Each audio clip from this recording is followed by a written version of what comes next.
Hello and welcome to the video series of finite element analysis. I am Bhavik Soneji and today I am going to talk about a stepped bar problem in FEA. So let's get started.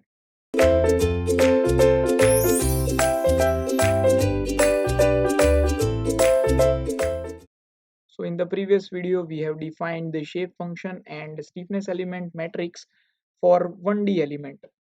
So now let's see how the step bar problem is solved.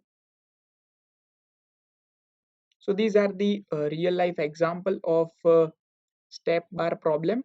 The how step bar look likes. So step bar is nothing but a bar which is having two different cross section areas. So here you can see it is having 20 mm diameter at this end, and here in the second end it is having 15 mm diameter. So there are total 3 points here, and on 3 points one end is it is supported here, second end is free. On the second end the force is applied, as well as some point force is also applied here. So due to this loading condition, what are the displacement at A, B and C that we want to find out. So this kind of a problem is considered as a step problem or step bar. So we will see how to solve this problem in detail in this video. So this video is going to be a little lengthy than the normal videos. So please keep patience and let's get started. So first of all, we need to revise some fundamentals like element stiffness matrix in 1D element. So we have derived this kind of equations earlier in the video. You can check out previous videos to find how these equations have came. So element stiffness matrix actually contains of various elements like modulus of elasticity, because the problem is from spring element problem. So modulus of elasticity, the cross section area of that element, particular element, and the particular length of that element. So it is denoted for only one element. So for whole system, if we want to find out, we have to combine this element stiffness matrix into global form. So let's understand various phenomena for this first. So you can see a tapered bar here. So tapered bar is nothing but it is having two different cross section areas. Here you can see it is having larger cross section area, here it is having smaller cross section area. Due to its self weight, it is there are some force acting downwards, which is known as a body force. I am indicating it by a green arrow so you can differentiate. So due to its self weight, the forces are, so small f, it is indicated by small f, the body force. Then there will be a traction force, which is on the surface of the taper bar.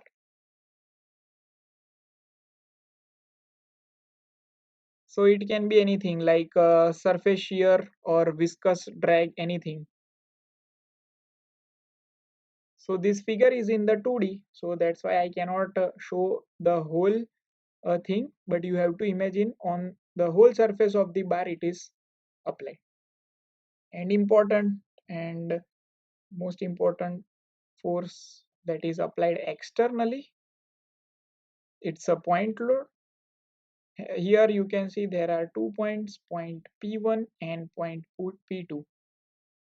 So the external force is applied here on the point, and those force are concentrated on one point only. That's why it is known as concentrated point load. So these kind of loading conditions are there. Now let's understand what are the steps involved to solve the problem. So what we do in FEA problem is we convert the whole system into smaller elements like this. So here instead of one single rod, we have converted into 4 different elements which are connected by the nodes. So total 5 nodes here, 1, 2, 3, 4, 5, and in between 1 and 2 first element, second and third second element, third and fourth third element, and 4 and fifth number 4 element.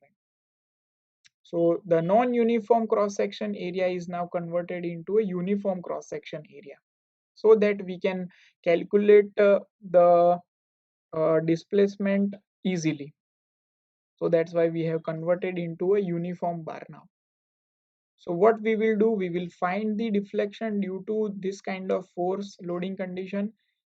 This taper bar will be elongated, and due to that elongation there are some stresses produced inside it, and the reaction forces applied here will be there, so that we will find out.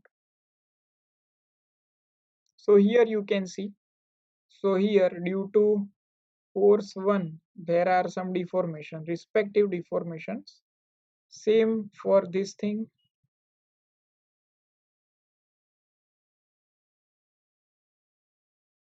So there are two numbering systems.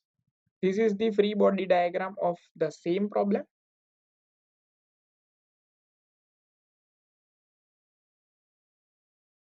So instead of Q, you can consider U1, U2. So instead of Q1, we can write U1, U2, U3, U4, and U5. So there will be two numbering system, local numbering system, which is indicated by cap, and global numbering system is indicated by number. So this indicates one element. So here you can see the numbering system, how the numbering system is given.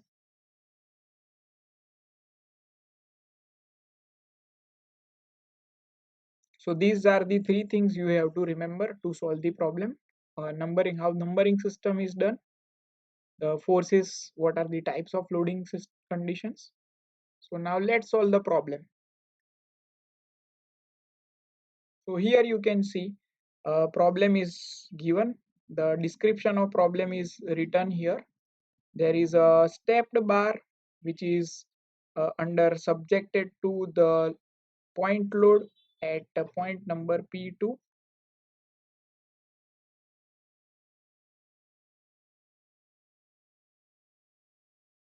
which is the value is 50,000 Newton, which is having taper cross section. Here it is 80 mm, here it is 180 mm, and the thickness is 20 mm. So the cross section area here is maximum, that is 180 into 20. Minimum area is at the free end, which is 80 cross 20. So it would be around 3600 mm square. All things are given in mm, and 1600 mm square. So what are the other data given? First we will write it down, the given data. Modulus of elasticity is given 200 Newton per mm square. Density rho is given kg per meter cube. Length is given L, capital L is given, total length is 500 mm.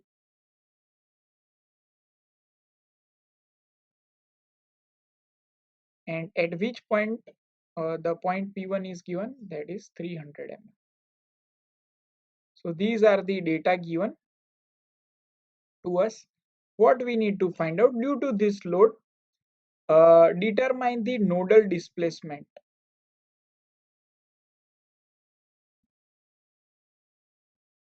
So for solution, what we have to find out? Nodal solution. So there are, here you can see there are three nodes, node number 1, 2 and 3. So U1, U2 and U3 that we want to find out. Then second thing asked is stress in each element. So stress for elements. Here you can see we will convert this problem into two nodes, two different elements, the upper element and the lower element. So two stresses we have to find out, and reaction at the support. So reaction at point node number 1 that we want to find. So total these things you have to find out from given data. So now let's start solving it. So first we will convert this problem into free body diagram or nodal diagram. So first cross section area,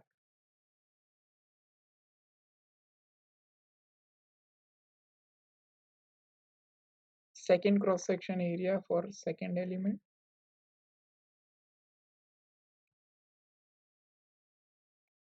So this is my center line.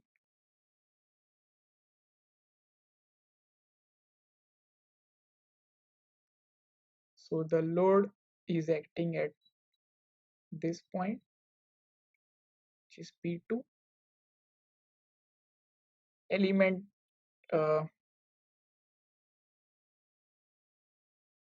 so this is node number 1, node number 2, node number 3. So element will be this is my first element, this is my second element. So element 1 is in between node number 1 and 2, while the second element is in between node number 2 and node number 3.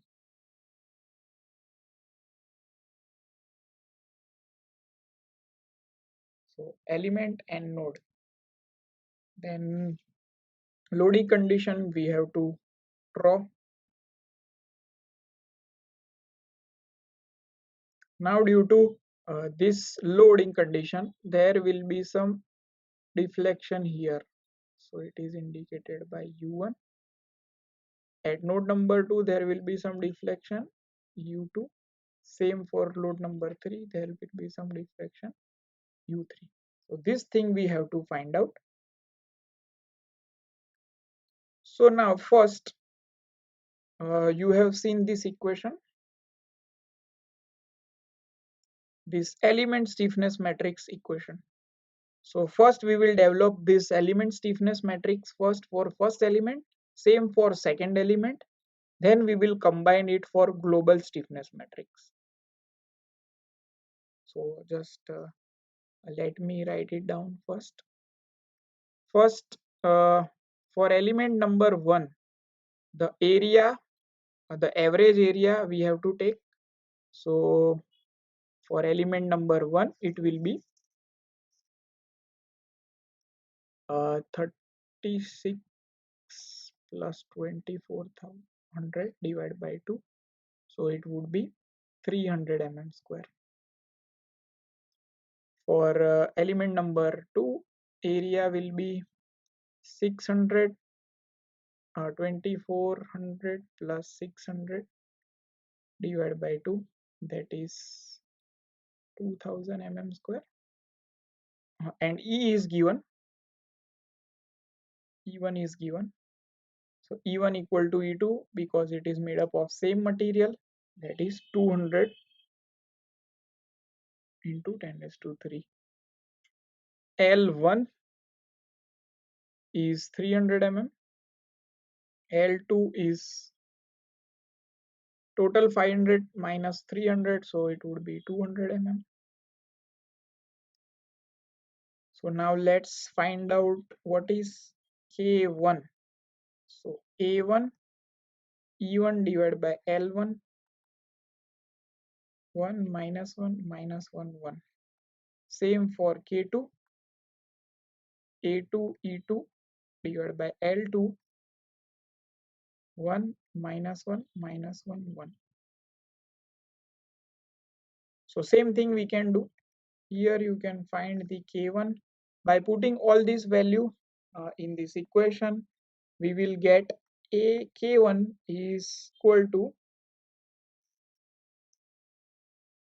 200 into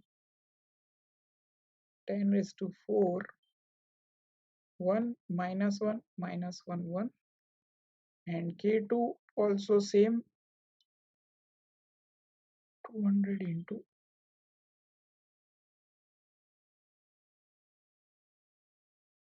Now my element number 1 is in between node number 1 and 2, so here I can write 1 2 1 2. Element number 2 is in between node number 2 and 3, so 2 and 3. Now if I want to combine this global stiffness matrix capital K, it will be of 3 cross 3 matrix. So 1 2 3 1 2 3. So putting these values of matrix here, you can write first and first element is 1, second first is minus 1, third is 1. Third one is not there, so we will put 0. 3 2 is minus 1. So likewise 1 plus 1 here 0, nothing else, minus 1. So if you get, finally you will get 1 minus 1 0, minus 1 1 plus 1 2, minus 1 0 minus 1 and 1. So this is my 3 cross 3 global matrix.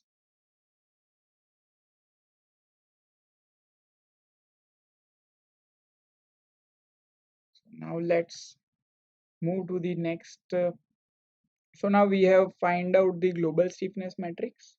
Now we will apply the loading condition at element level. So for element number 1,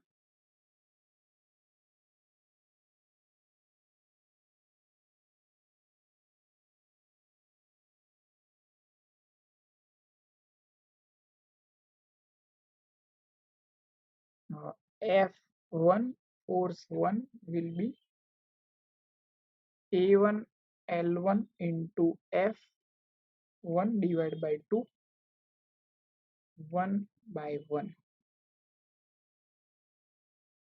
For element number 2, F2 A2 L2 F2 divided by 2. Here F capital here, and here it is a small f.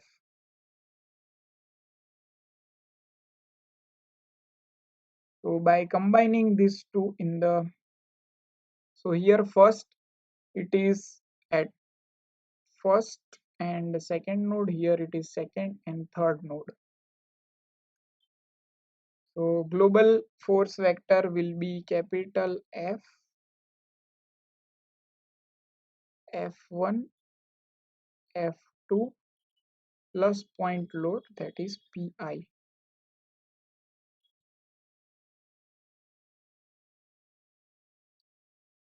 So just putting all the values in this thing, we will get a value like 34.43 plus 49.73 plus 15.30 at 1, 2 and 3 node, plus on the other hand for the point force on the node number 1, here reaction force is generated. So R is unknown here. At P2 value we know that is 50,000, and at node number 3 there is no force, so we will put 0. Same 1 2 3. So total force vector here you will get is 34.43 plus r, 50,000 plus this something value, so that will become 50,049.73 and 15.30 Newton. So this is my force. The displacement vector is indicated by u, u1, u2 and u3. So now we know the condition k into u, F equal to k into u. So the force vector is equal to stiffness element matrix into displacement vector. So here we can write 3443 plus r, 50,049.73 and 50.30 is equal to element stiffness matrix we have find out, that is by combining these two, this value will become common, and here is the combination of global stiffness matrix. So the k will be 200 into 10 raised to 4, and combined stiffness global matrix 1 minus 1 0, 0 minus 1 2 minus 1, 0 minus 1 1 into u1, u2 and u3. So this is my main equation. From this equation we can solve the problem.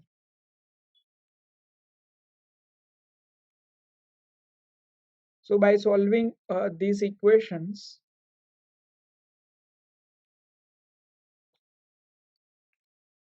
by matrix solution, we can have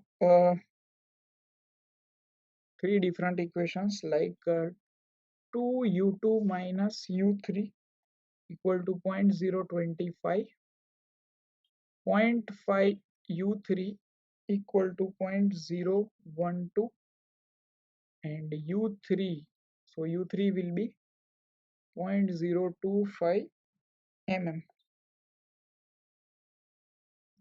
So this is my first answer.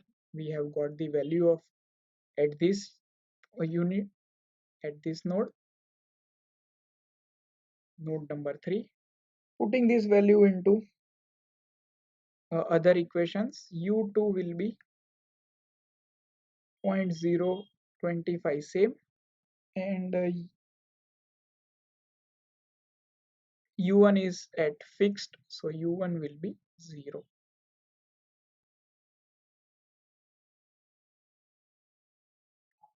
So this is my answer. First answer related to the displacement. Stress we want to find out. So this is my displacement answer. By solving these equations, we will get value in mm. For stresses, for each element we have to find out. So elemental stress will be E upon L minus 1 1 into u1 u2.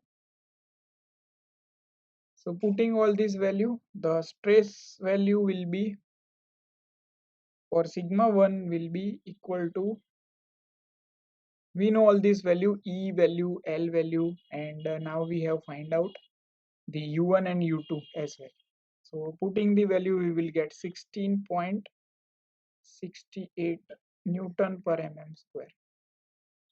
For same second, putting all these value, we will get 7 cross 10 is to minus 3 Newton per mm square. And for reaction force R, the point load we can equate. So for second equation here, you can see for second line, second row, direct value we can write 210 raised to 4 minus u1 minus u2 equal to 34.43 plus r. So by solving, by putting all these value, we will get r equal to minus 50,900.6 Newton. So this is my answer. So this is how you can solve the equations and you can find out the answer. Stresses, reaction force, and uh, displacement at the nodes.